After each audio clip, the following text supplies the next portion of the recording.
Hello everyone and welcome to the channel. I'm Emmanuel, I'm an airline pilot and a member of PMDG's 777 beta team. It's not long until the 777 is finally going to release, so we are going to use the last week we have before the actual preview start by just going over a couple of things that will be very handy for your 777 operations. And we're going to start with flight planning.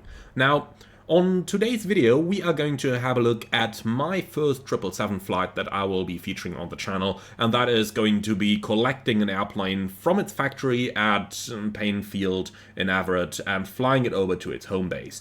Now, as a German, I didn't really have all that much choice for the 777s, especially looking at the 300ER, so I went with the obvious and went for the Swiss aircraft. Now, the Swiss 777 is a pretty new fleet. They got a couple that are 8 years old, a couple that are 4 years old, and they have all been delivered right from Painfield. And this is what we're going to plan today using SimBrief. So, we're going to start with a couple of basics that we can use to collect some data, and then I will take you through the entire long-haul flight planning process for a flight like this.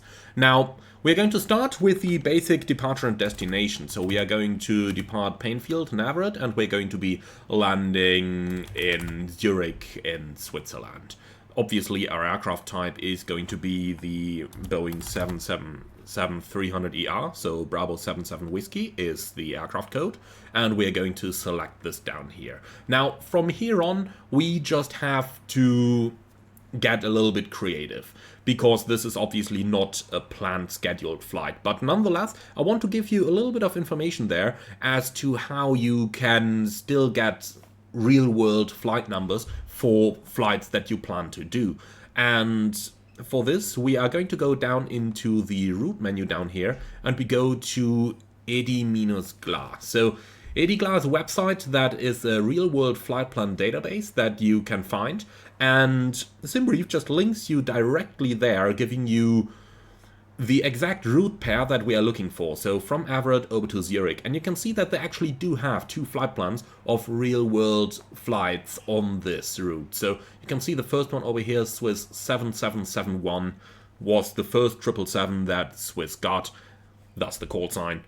But over here, we get exactly what we're looking for, the call sign, and on many newer flights we also get things like the alternate airports that were used and the route of flight.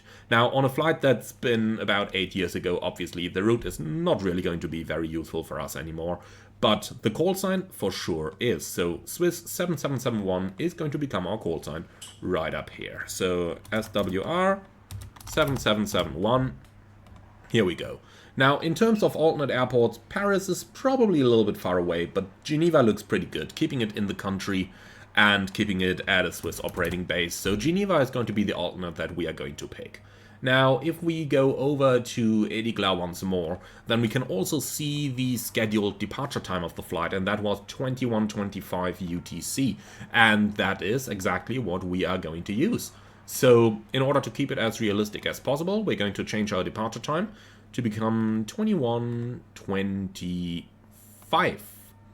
And we're going to apply this. Now SimBrief asks us, would you like to select new runways and alternates? We don't really need to do that, so that is fine. So our registration of the Swiss livery in the PMDG setup is going to be the Juliet November Lima. So registration Hotel Bravo Juliet November Lima is what we'll put in here. The call sign can remain, we don't need any FIN number. Now, OFP layout, let's use the default SimBrief layout over here, because we don't have a Swiss layout available at all. Now, next up, cost index. Well, we don't have any public data available on that as far as I'm aware, so I'm just going to use something like cost index 18 over here. Something low, because usually, you know, the very high cost indexes are not really used these days anymore, because the fuel has just become so incredibly expensive.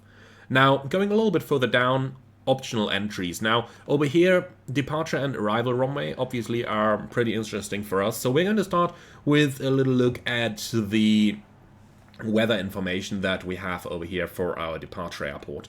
And looking over at Painfield, they got variable winds, overcast and 1700, so there is not really anything determining our runway over here. So what we can do, obviously, is simply to pick our runway based on our route of flight. So going down here, our first waypoint is going to be Yankee Delta Charlie. So we can either depart northbound or we can depart southbound. Now, we'll go for the shorter taxi here, and we'll be departing runway 16 left, so we can keep that. The next one is going to be our arrival runway, and in Zurich, we likewise have variable winds at the moment.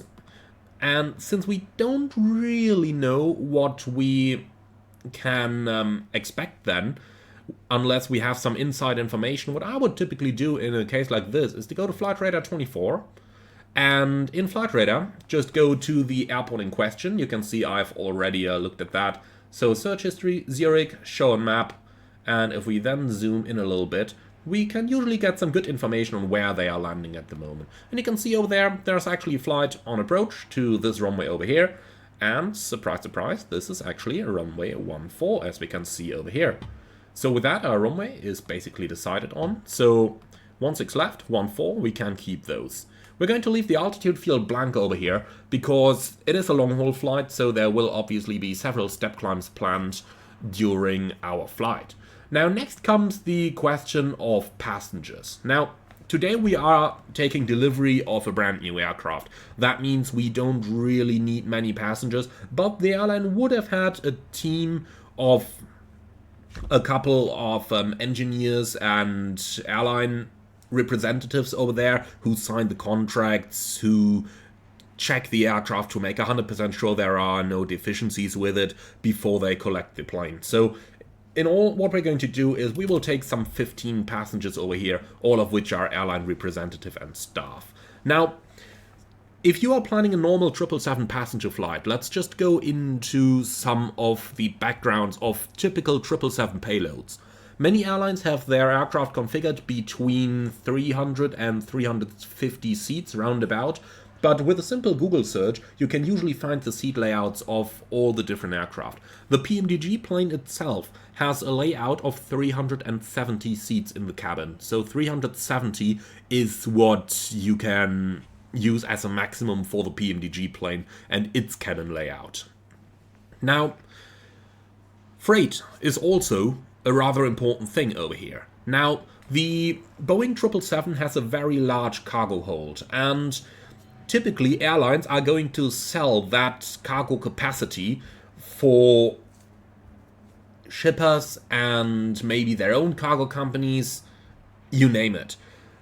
And this can actually be quite a lot of freight. So I talked to a couple of active 777 pilots, and they told me that it is not uncommon to carry something like 20 or even 30 tons of cargo in the hold on top of what the passengers are usually carrying. So if you take a typical layout, let's say 300 seats in the cabin, and then you add that much cargo, you end up with zero fuel weights in the region of 220 to 230 tons. Obviously, this is going to vary per operator. So an airline that operates city services, say for example, if we take the Swiss example, we go from Zurich to San Francisco, then obviously you can expect such a high load of cargo. If you're on the other hand side flying Air France from Orly to the Caribbean, then you're probably not going to carry that much cargo. But that's just a little background into what kind of weights you can expect with your Boeing 777. Now, going forward then, we have decided on our route. We are just going to take the standard SimRief route here. It's pretty close to the Great Circle route, as you can see. And, well, next up we are going to have a look at the weather scenario. So we can start with the overlays over here and have a look at the significant weather chart. Overall, this is what interests us quite a bit on long hauls. So, starting out at our departure airport, we can see that all we got over here is actually low-level stuff. So this is level 160 the highest, 260 the highest. Over here is level 300, but then again, we are far to the north of that. Then flying up to the north, there is no weather over here. A little bit over Greenland, not a surprise. But over here is some stuff that actually interests us. So you can see that we've got moderate turbulence forecast here between level 180 and level 370. Now, typical cruising levels for the 777, if you've got a full load of passengers, somewhere in the region between 300 and 360, 380. On today's flight, since we are doing a ferry flight, it's going to be much higher. We'll be in level 410, so this is not going to be much of a problem. But this would definitely be something that we should keep in mind for our cabin crew briefing if this was a normal passenger service. Going southbound then, a little bit more stuff over here, over Germany and the Netherlands, and this might actually affect us. If we look at it, we've got moderate turbulence from level 360 onwards, so this is something we might fly through. Since we don't carry passengers today, not much of a problem, but it's something to keep in mind. So overall, we can say that we've got good weather conditions. When you're flying over Iceland, always a good idea to check for volcano activity, but this would all be included on the significant weather chart. So going forward then, we can have a look at the wind barbs just to get an overview of what the weather looks like. So we do seem to have a little bit of headwind over here. If we selected our route much further to the south, we could go with the tailwind, but that would probably be a detour that would not really be worth it. So a little bit of headwind, then we enter the tailwind from about Greenland onwards, and we'll be flying with tailwind, later crosswind all the way through. So that's just a little bit of background here that we are going through. Based on this, we can now start to decide on our ETOPS scenario. Now, usually what I would do is I would let SimBrief do its own calculation at first, see what it comes up with. So just hit calculate over here. But this is not really a suitable scenario for several reasons. We'll go over those in a moment. Okay, so we're going to start over here. By the way, scenario should have been auto. So, okay, gives us the same data. So why is this not really a suitable scenario? We've got a very short ETOPS area over here based on Churchill, and then our ETOPS segments already end with Iqaluit, and they do take airports in Greenland. Now, those are not really suited for the Boeing 777. So let's just slightly change this stuff and reset the calculations entirely. So alternate airports are rather sparse in northern Canada and Greenland, but there is a little bit of stuff that we can go over. So if you do zoom in over here, you can see you've got Calgary down here, then up here you will find Yellowknife, even though it's currently not shown on the chart, and then for a long time there is just nothing. Churchill exists, but doesn't really have handling facilities for the 777, and those airports in Greenland like Kangerlussuaq or Narsarsuaq, you can land there in case your airplane is on fire, but you don't really want to do that. The first suitable airport over here is going to be Keflavik. Okay, so let's plan a scenario on that. So we are going to take an entry airport as Yellowknife, Charlie Yankee Zulu Fox. The exit is going to be Keflavik. Now let's go for the alternates. Obviously, we are just going to try those, let's call them, most popular airports here, and then we'll see how the weather goes. So we've got Yellowknife, then we can take Iqaluit, which is capable of handling those long-haul airliners, and then we exit the scenario again at Keflavik. Let's hit validate and see what we're going to get. And this looks like a much more realistic ETOPS scenario for a flight going across northern Canada. So let's have a look into the airports that have been planned. So we start over here with Yellowknife and have a look over the weather and the weather forecast.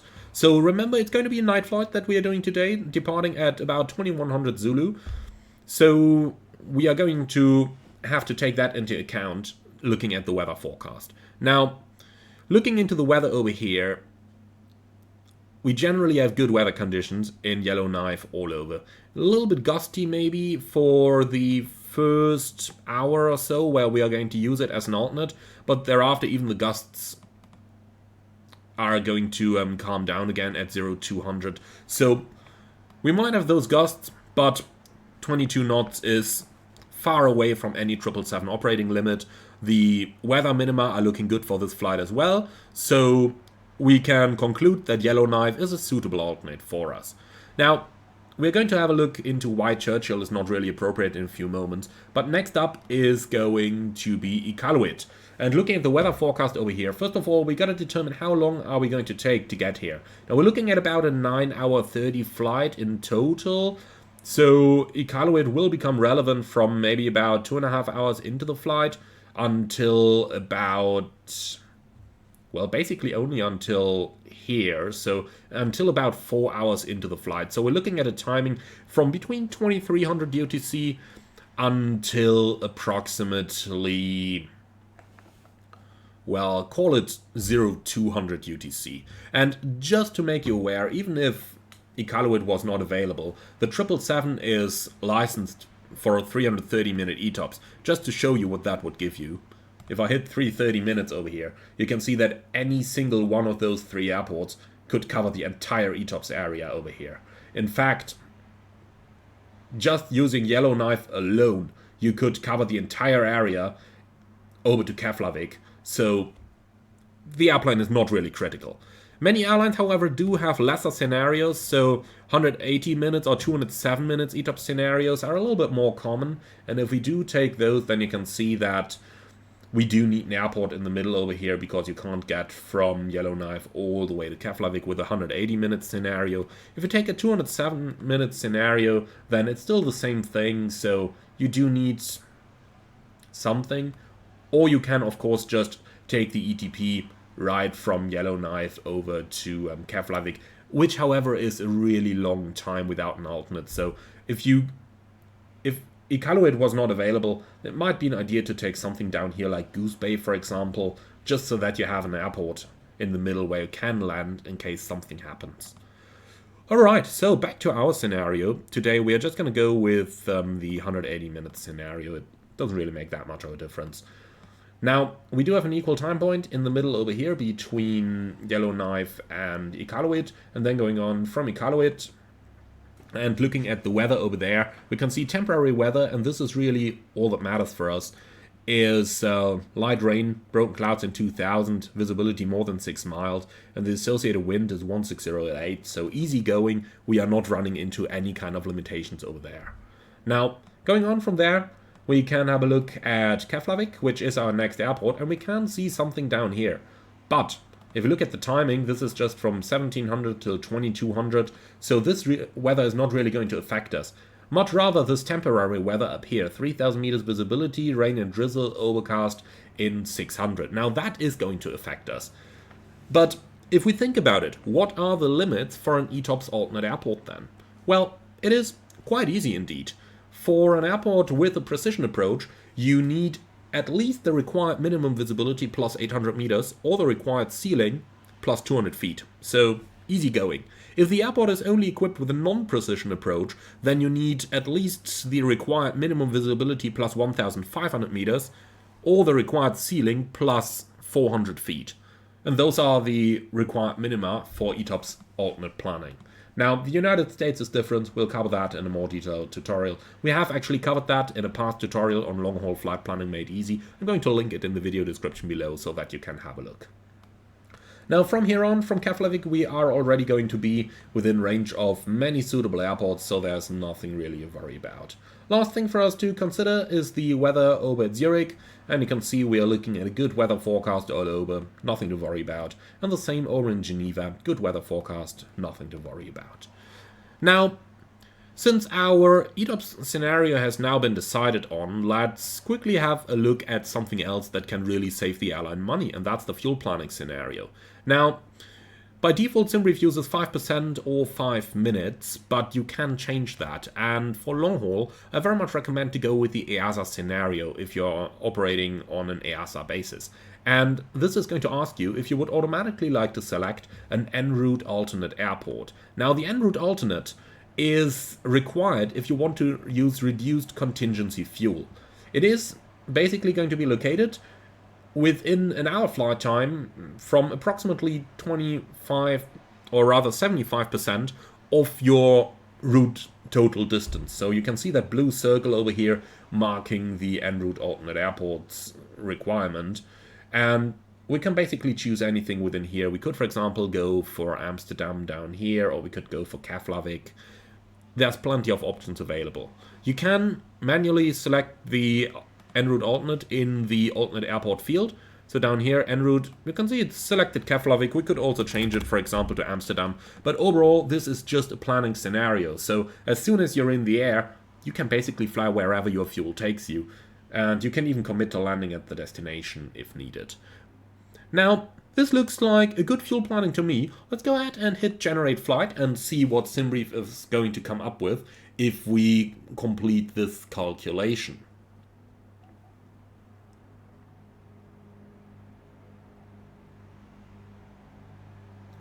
And here we go. This is what our flight looks like. So overall, what are we looking at in our flight results? Well, obviously the first thing that we are interested in is going to be, are we going to be on time? Because long-haul flights typically carry a lot of passengers who are connecting to other flights.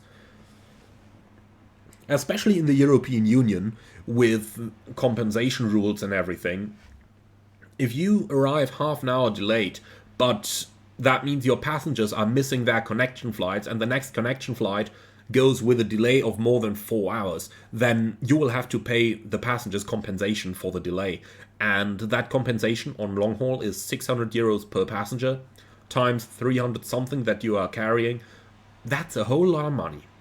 So it might very well be cheaper just to fly a higher cost index in order to make the scheduled arrival time. It's always a good idea to check that out right on the briefing preview. So looking at this, we can see that scheduled is 0705, planned is 0728. So as you can see, a little bit of a difference there. A little bit delay. We could try and increase the cost index to see if we can compensate for that. On today's plan, since we're doing a delivery flight, that's not really going to be necessary. Unless we want to take account for any journalists and media that is going to be there at our destination. So let's just see if we can cope with this little bit of a delay. We'll go into the added flight menu and maybe try a higher cost index, something in the region of about 200. Now, most airlines are going to have rules for the highest cost index to be used in case you are delayed.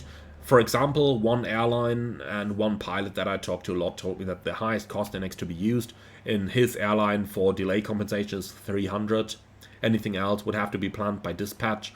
But you can see that there is a significant difference in the arrival time just based on this little bit higher cost index. On the other hand side, we're using 2,000 kilos extra fuel. A ton of fuel at the moment costs between 1,000 and 1,800 US dollars. So you can see that that is quite a lot of money that we're burning there, up to $3,000 extra. Then again, $3,000, if you just have 5 passengers who catch their connection flight, whom you don't have to compensate for the delay, that's already going to be quite a difference in terms of your money. And chances are you will have more passengers than that who have connections. You can see now we are expected to land at 0709 versus a schedule of 0705, so easy going. We could use that. We could also try cost index 300, but I don't really deem that necessary because you always get a little bit of shortcuts, stuff like that. So usually you are flying a little bit faster than planned anyway. Also, you gotta take into consideration that you have the operational impacts down here. So as you can see, you can catch up another 11 minutes if you just change the cost index on the fly. Uses a little bit of extra fuel, but once you're airborne, you can use the contingency fuel for that. You can even commit to land at your destination if landing is assured. So that's a little bit of a trick there in order to save a bit of fuel and to save the company a little bit of money. Alright, that basically concludes our planning over here. I do hope that you found this one interesting. Let me know in the comments below what other kind of videos you are looking for your 777 preparation. Tutorials are surely going to come as soon as the NDA is falling, but if there is any theoretical background, any stuff that you would like me to focus on over the next couple of days, do put it in the comments below, and I'm very much looking forward to your input.